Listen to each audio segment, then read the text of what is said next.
Catalytic converters are one of those car parts you usually don't think about until your check engine light starts glaring, or, even worse, it gets stolen. Trust me, it happens way more than you'd believe. Nearly 153,000 insurance claims in the US just last year. There's a uniquely awful sound when your converter gets taken. Your car turns into a wannabe drag racer.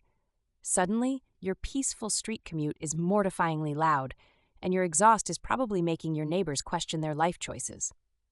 The real kicker? Replacing a catalytic converter isn't cheap. The parts alone often run from $800 to $2,500 for newer models, and that doesn't even count labor. It can feel like paying for an emergency surgery you never saw coming. But if you're a little handy and willing to get your hands dirty, replacing it yourself can save you a serious chunk of money. We're talking hundreds in labor fees, and you might finish the job in under 2 hours if everything goes right. First step, let your car cool down. This is a must. The exhaust system gets insanely hot. Wait at least an hour after driving, or risk becoming the person who has to explain second-degree burns at Thanksgiving dinner.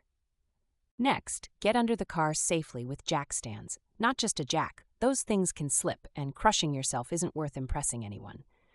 If rust or corrosion is an issue, hello Portland winters, a shot of penetrant spray on the bolts the day before helps a ton.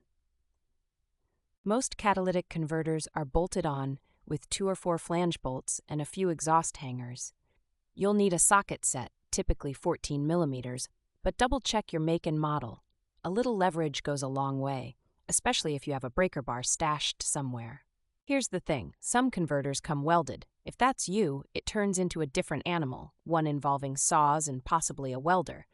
Most will want to hand this over to a shop, but if you do tackle it, wear goggles, gloves, and build patience like it's a CrossFit workout. Let's talk sensors. The oxygen sensors must be transferred from your old converter to the new one. They're sensitive, so use an O2 sensor socket. Pro tip, those cost about $10 and prevent $75 mistakes.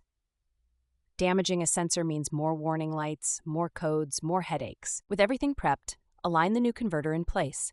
Bolt it up, but don't over-tighten at first. Go in stages and alternate sides, just like you would with a tire. This helps it seat evenly and avoid leaks.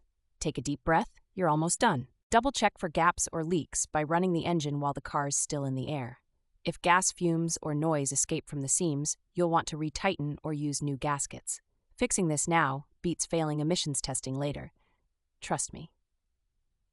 Lastly, clear the codes with a scan tool or by disconnecting the battery for a bit with the car off. Always test drive for a short distance, listening for rattles. If everything sounds as boring as stock, congratulations, you did it and saved big.